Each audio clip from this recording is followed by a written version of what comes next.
Good morning students. पिछले class में अपन ने पढ़ा था दुष्यंत कुमार को, दुष्यंत कुमार की गजल, दुष्यंत कुमार की गजल को पढ़ा था। और आज अपन पढ़ रहे हैं निर्मला पुतुल को। इसको निर्मला पुतुल को। निर्मला पुतुल का जन्म होता है 1972 में। निर्मला पुतुल का जन्म होता है 1972 में। कहां पर है? झारखंड के दुमका क्षेत्र के अंदर। झारखंड का एक जनपद का नाम है दुमका। दुमका जनपद में निर्मला पुतुल का जन्म होता है 1972 में। इनकी प्रमुख रचनाएं नगाड़ों की तरह बजते शब्द, अपने घर की तलाश में। निर्मला पुतुल का जन्म एक आदिवासी परिवार में हुआ। निर्मला पुतुल का जन्म होता है एक आदिवासी परिवार में। इनका आरंभिक जीवन संघर्षमय रहा। निर्मला पुतुल का आरंभिक जीवन संघर्षमय, इनका आरंभिक जीवन संघर्षमय रहा। आरंभिक जीवन बहुत संघर्षमय रहा। घर में शिक्षा का माहौल होने के बावजूद रोटी की समस्या से जूझने के कारण नियमित अध्ययन बाधित होता रहा। इनके पिता और चाचा शिक्षक थे, मास्टर जी थे। इनके चाचा और पिता शिक्षक थे। घर में शिक्षा का माहौल तो था, लेकिन खाने को रोटी नहीं थी। खाने के लिए रोटी की समस्या थी। समस्या से जूझने के कारण नियमित अध्ययन, रेगुलरिटी, जो पढ़ाई के अंदर जो रेगुलरिटी होती है वह रेगुलरिटी नहीं बने पाई। अध्ययन बाधित होता रहा। नर्स बनने पर आर्थिक कष्टों से मुक्ति मिल जाएगी, यह विचार कर उन्होंने नर्सिंग में डिप्लोमा किया और काफी समय बाद इग्नू से स्नातक की डिग्री प्राप्त की। इन्होंने सोचा क्या पता नर्स बन जाएं, क्या पता नर्स बन जाएं। नर्स बनने के बाद जो ये आर्थिक कष्ट है, जो हमें आर्थिक कष्ट हो रहे हैं, पैसे की कमी चल रही है, क्या पता ये दूर हो जाए। तो उन्होंने नर्सिंग के अंदर डिप्लोमा कर लिया। डिप्लोमा करने के बाद इग्नू से पढ़ाई होती है। इग्नू से स्नातक की पढ़ाई होती, इग्नू से पढ़ाई होती है और वहां से उन्होंने ग्रेजुएशन कर लिया। स्नातक यानी ग्रेजुएशन की डिग्री प्राप्त कर ली।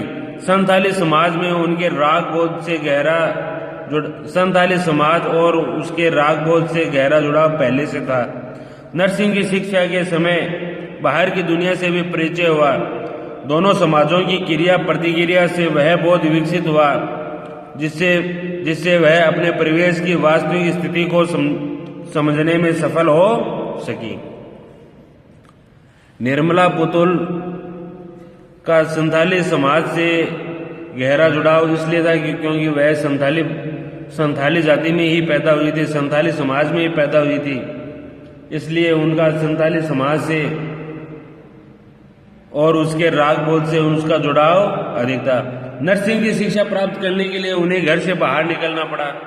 नर्सिंग की शिक्षा प्राप्त करने के लिए उन्हें घर से बाहर निकलना पड़ा। बाहरी दुनिया से जब उनका परिचय हुआ, बाहरी दुनिया से जब परिचय हुआ तो दोनों समाजों की क्रिया प्रतिक्रिया से वह बहुत विकसित हुआ जिससे कि वास्तविक स्थिति को समझने में वह सफल हो सकी। जो उनका समाज था और बाहरी दुनिया थी, जब इन दोनों समाजों को निर्मला पुतुल ने देखा तो उन्हें जो वर्तमान जो है, वास्तविकता जो है, उसे समझने में उन्हें सफलता मिली। उन्होंने आदिवासी समाज की विसंगतियों और तल्लीनता से उकेरा है। कड़ी मेहनत के बावजूद खराब दिशा कुरीतियों के कारण बिगड़ती पीढ़ी। अब इसमें क्या बताया गया है? इसमें उन्होंने बताया है कि जो आदिवासी समाज है उसकी विसंगतियों को उन्होंने तल्लीनता से, यानी बहुत ज्यादा गहराई से उसमें जो विसंगति है, उसमें जो कमियां हैं, उन कमियों को उन्होंने बड़े शालीनता से, बड़े गहराई से उकेरा यानी दर्शाया है। कड़ी मेहनत के बावजूद खराब दशा। अब उन्होंने बताया है कि जो आदिवासी समाज है मेहनत खूब करता है, बहुत ज्यादा मेहनत करता है, लेकिन मेहनत करने के बावजूद भी उनकी जो स्थिति है वो कैसी है? खराब है। क्यों है? कुरीतियों के कारण बिगड़ती पीढ़ी। समाज के अंदर अनेक प्रकार की कुरीतियां होती है। समाज के अंदर अनेक प्रकार की कुरीतियां होती है।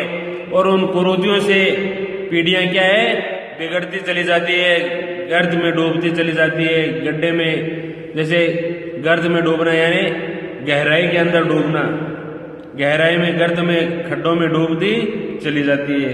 अरे समाज में अनेक प्रकार की कुरीतियां हैं, समाज में अनेक प्रकार की कुरीतियां हैं। जो मृत्यु भोज होता है यह भी एक कुरीति है, मृत्यु भोज है यह भी एक क्या है, कुरीति है।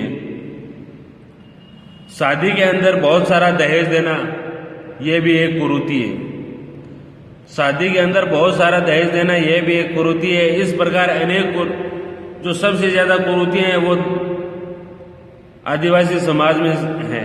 आदिवासी समाज में अनेक ज्यादा कुरीतियां होने की वजह से उनकी जो पीढ़ी है वो दर बदर बिगड़ती चली जाती है। थोड़े लाभ के लिए बड़े समझौते, पुरुष वर्चस्व, स्वार्थ के लिए पर्यावरण की हानि, शिक्षित समाज का भिक्षुओं और व्यवसायियों के हाथों की कठपुतली बनना आदि ये स्थितियां हैं जो पुतुल की कविताओं के केंद्र में। अब जो निर्मला पुतुल है, इनकी जो कविताएं हैं उसके केंद्र के अंदर क्या है, उसके केंद्र के अंदर यह है कि थोड़े से लाभ के लिए बड़े बड़े समझौते कर लेना, कि व्यक्ति का, आदिवासी समाज के लोगों का थोड़ा सा लाभ हो रहा है और उसके लिए वह बहुत बड़े समझौते कर रहे हैं। पुरुष वर्चस्व है, समाज घर के अंदर पुरुषों का ही वर्चस्व है, महिलाओं को किसी भी प्रकार का कोई स्थान नहीं है।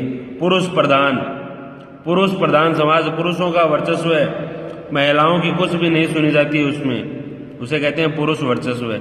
स्वार्थ के लिए पर्यावरण की हानि, अपने थोड़े से स्वार्थ के लिए, थोड़े से पैसों के लिए पर्यावरण की हानि कर देते हैं, जंगलों को काटना शुरू कर देते हैं और जंगलों की जो कीमती लकड़ियां हैं उन्हें बेचना शुरू कर देते हैं। ये होता है स्वार्थ के लिए पर्यावरण की हानि करना। शिक्षित समाज का भिक्षुओं और व्यवसायियों के हाथों की कठपुतली बनना। आदिवासी समाज में जो थोड़ा सा शिक्षित समाज है, आदिवासियों के अंदर जो थोड़ा सा शिक्षित समाज है वो क्या है, जो बड़े बड़े व्यवसायी हैं, जिन्होंने फैक्ट्रियां लगा रखी है, उनके हाथों की क्या बन गए, वो कठपुतले बन गए। वो जैसा कहते हैं ये लोग वैसा ही करते हैं। आदि ये स्थितियां हैं वो क्या है, निर्मला पुतुल के कविताओं के केंद्र में रही हैं। वे आदिवासी जीवन के कुछ अनछुए पहलुओं से कलात्मकता के साथ हमारा परिचय कराती हैं और संथाली समाज के सकारात्मक और नकारात्मक दोनों पहलुओं को बेबाकी से सामने रखती हैं। जो निर्मला पुतुल है वो जो आदिवासी समाज है उसके जो अनछुए पहलू हैं, यानी जिनको कभी देखा ही नहीं था, उन पहलुओं को कलात्मकता के साथ हमारा परिचय कराती हैं। अपनी कला के साथ, बोलने की कला के साथ, लिखने की कला के साथ क्या है कि हमारा परिचय कराती है उन अनछुए पहलुओं से, उन पहलुओं को जिन्हें हमने कभी देखा ही नहीं, न कभी सुना। ऐसे पहलुओं से वो हमारा क्या है, परिचय कराती है और संथाली समाज के सकारात्मक और नकारात्मक दोनों पहलुओं को बेबाकी से सामने रखती हैं। और जो उनका समाज है, संथाली समाज है, उस समाज के अंदर जो भी नकारात्मक सोच है उनकी और उनकी जो सकारात्मक सोच है, दोनों प्रकार की सोचों को हमारे सामने रखती है। कौन? निर्मला पुतुल। किस समाज की? संथाली समाज की। संथाली समाज की सकारात्मक और नकारात्मक दोनों सोचों को हमारे सामने बेबाकी से रखते हैं। संथाली समाज में जहां एक और सादगी, भोलापन, प्रकृति से जुड़ाव और कठोर परिश्रम करने की क्षमता जैसे सकारात्मक तत्व हैं, वहीं दूसरी ओर उनमें अशिक्षा, कुरीतियों और शराब की ओर बढ़ावा, इनका झुकाव भी है। ये इनके नकारात्मक पक्ष हैं। संथाली समाज के नकारात्मक पक्ष कौन कौन से हैं? एक तो अशिक्षा, दूसरी है कुरीतियां, अनेक प्रकार की कुरीतियां समाज के अंदर होती हैं। तीसरी उनका शराब की ओर ज्यादा बढ़ाव, शराब की ओर ज्यादा झुकाव, ज्यादा बढ़ाव। ये संथाली समाज की क्या है? नकारात्मकताएं हैं। और सकारात्मकता संथाली समाज की है कि एक तो वो सादगी से जीवन जीते हैं, दूसरा वो भोले वाले लोग होते हैं, उनमें भोलापन ज्यादा होता है, तीसरा प्रकृति से उनका जुड़ाव ज्यादा होता है, चौथा कठोर परिश्रम बहुत ज्यादा करते हैं। संथाली समाज के लोग कठोर परिश्रम बहुत ज्यादा करते हैं। अब इनकी जो कविता है आओ मिलकर बचाएं, आओ मिलकर बचाएं कविता में दोनों पक्षों का यथार्थ चित्रण हुआ है। सकारात्मक और नकारात्मक दोनों प्रकार के जो पक्ष हैं उनका क्या हुआ है, यथार्थ चित्रण हुआ है। बृहत्तर संदर्भ में यह कविता समाज में उन चीजों को बचाने की बात करती है जिनका होना स्वस्थ सामाजिक प्राकृतिक परिवेश के लिए जरूरी है। प्रकृति के विनाश और विस्थापन के कारण आज आदिवासी समाज संकट में है। जो कविता का मूल स्वर है, इस कविता का मूल स्वर क्या है कि जो आदिवासी समाज है वो किसमें है, वो संकट के अंदर है।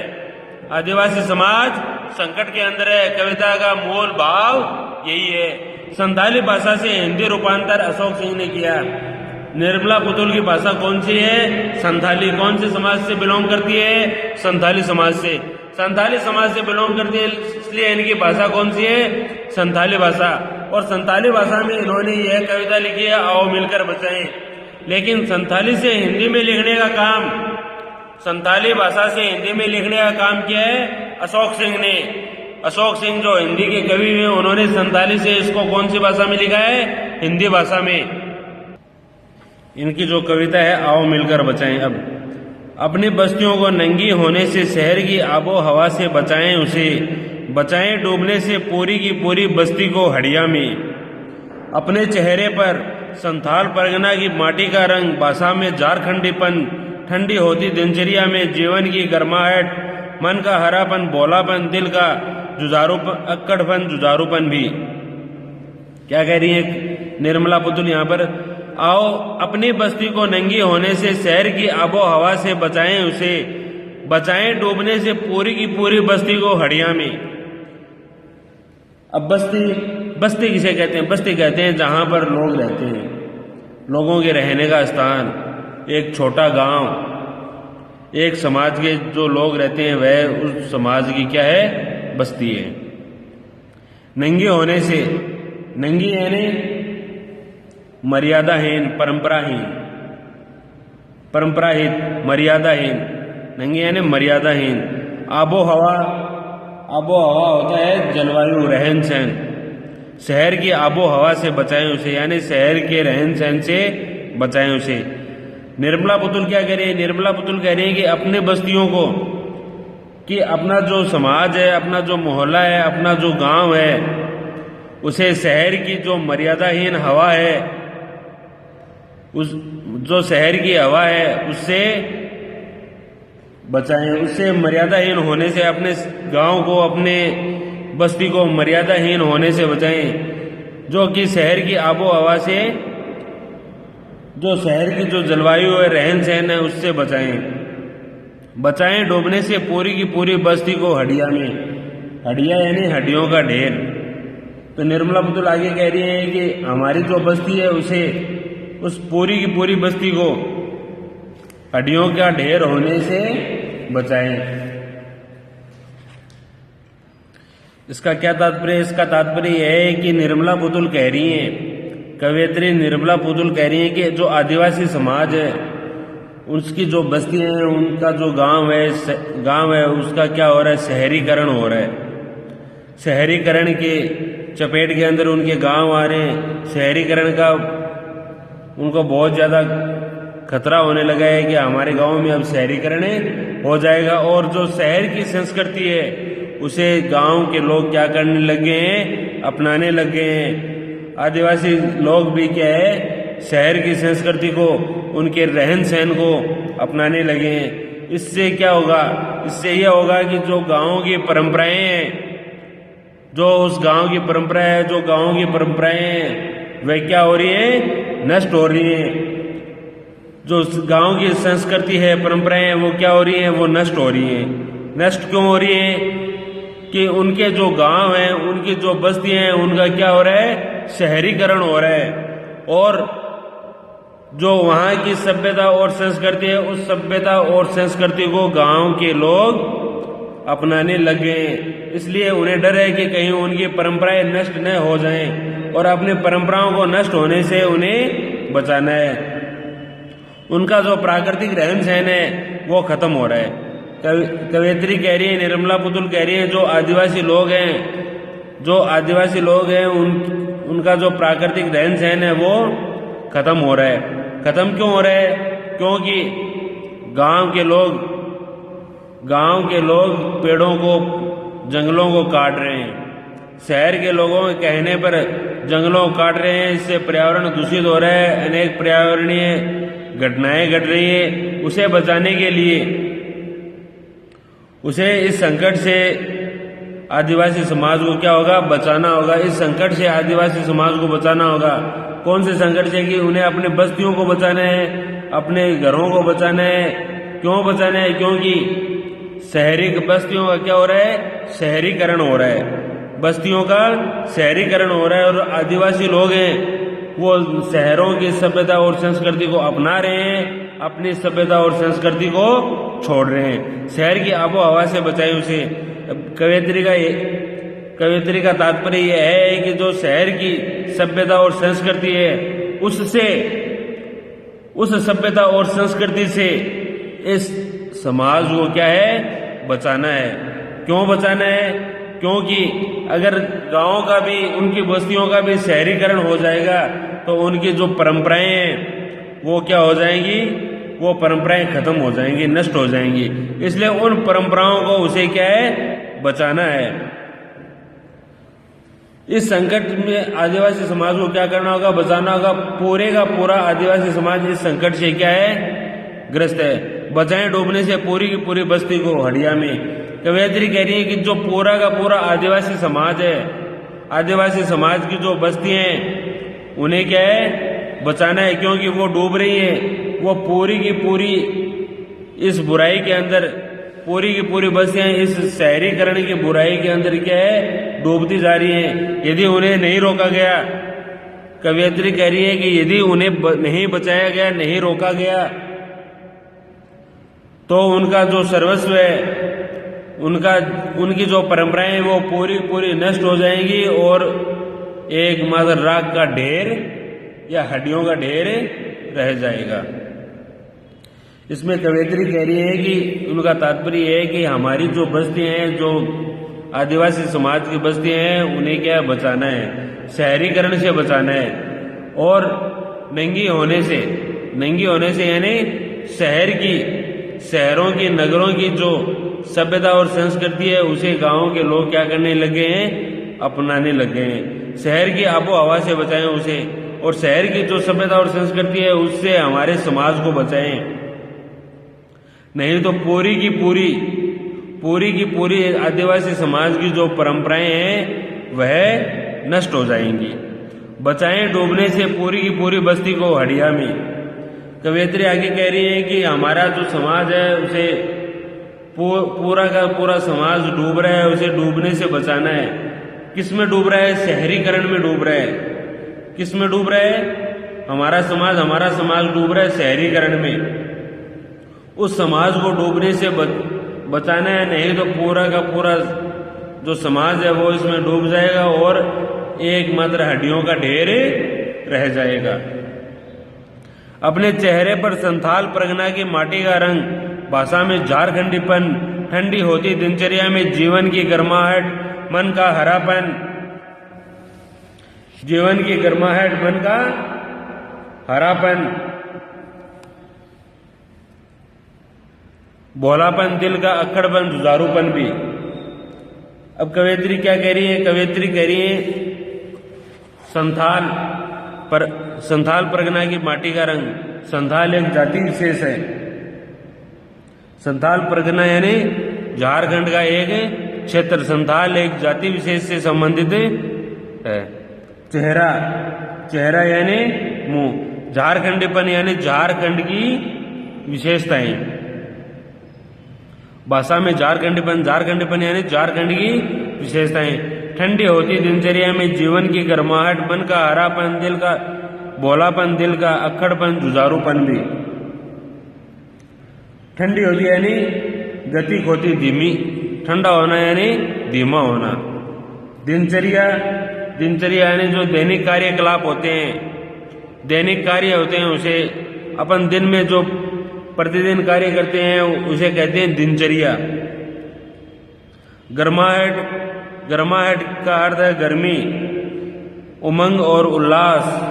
गर्माहट यानी उमंग और उल्लास, जीवन की गर्माहट, जीवन का उमंग, जीवन का उल्लास, मन का हरापन, हरापन यानी सजीवता, हरापन यानी सजीवता, भोलापन दिल का, भोलापन यानी सरलता, भोलापन यानी सरलता, अक्खड़पन, जुझारूपन भी, अक्खड़पन यानी कठोरता, अकड़ना, कोई आदमी जो अकड़ता है ये उसका अकड़पन होता है। जुझारूपन यानी संघर्षशीलता, जुझारूपन यानी संघर्षशीलता। अब कवयित्री क्या कह रही है?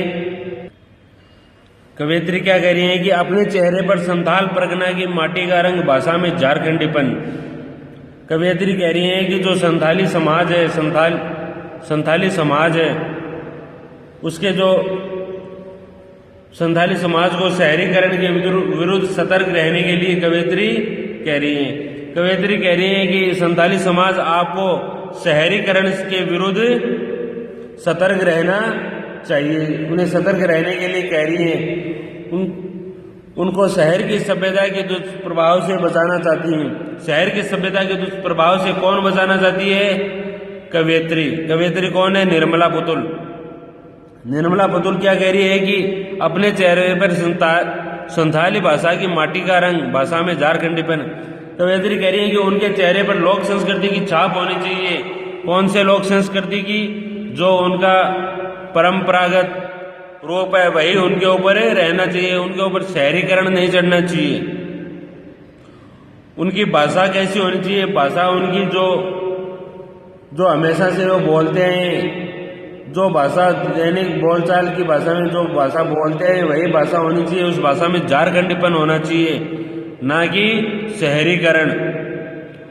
उनकी मातृभाषा, उन्हें मातृभाषा पर जोर दे रही कि उन्हें मातृभाषा बोलनी चाहिए, ना कि मातृभाषा को छोड़कर कोई शहरीकरण उनकी भाषा में दिखाई दे।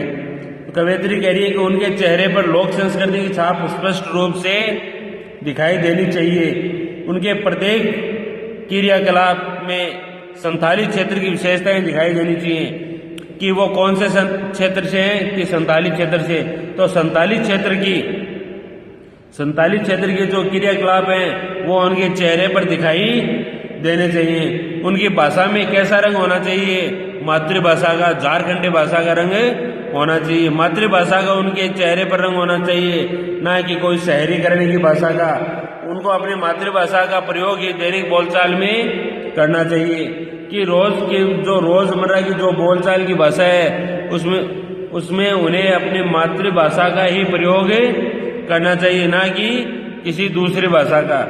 मातृभाषा को छोड़कर किसी दूसरी भाषा को उन्हें बिल्कुल भी प्रयोग नहीं करना चाहिए। ठंडी होती दिनचर्या में जीवन की गर्माहट, मन का हरापन, भोलापन, दिल का भी अक्खड़पन, जुझारूपन भी।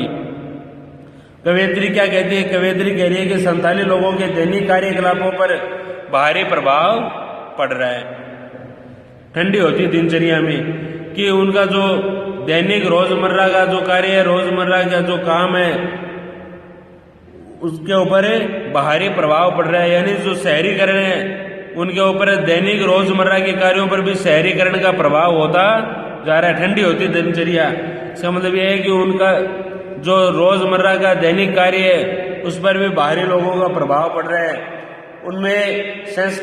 उनमें संस्कृति का प्रभाव घट रहा है तथा वह अपनी मौलिकता खोती जा रही है।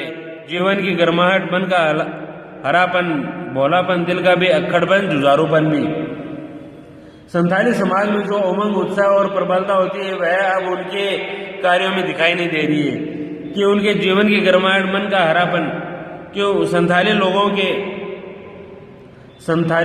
के समाज में जो उमंग उत्साह होता है, हरापन यानी उमंग उत्साह, जो उमंग उत्साह होता है, जो प्रबलता होती है वह अब क्या है उनके कार्यों में दिखाई नहीं दे रही है। उसमें उनके मन के मधुरता के दर्शन अब नहीं होते जो पहले उनके मन के मधुरता के दर्शन थे। मन का हरापन यानी मधुरता, उनके मन के मधुरता के जो दर्शन होते थे वो दर्शन अब नहीं हो रहे हैं। उनके मन की सरलता अब उनके दैनिक कार्यों में दिखाई नहीं देती है।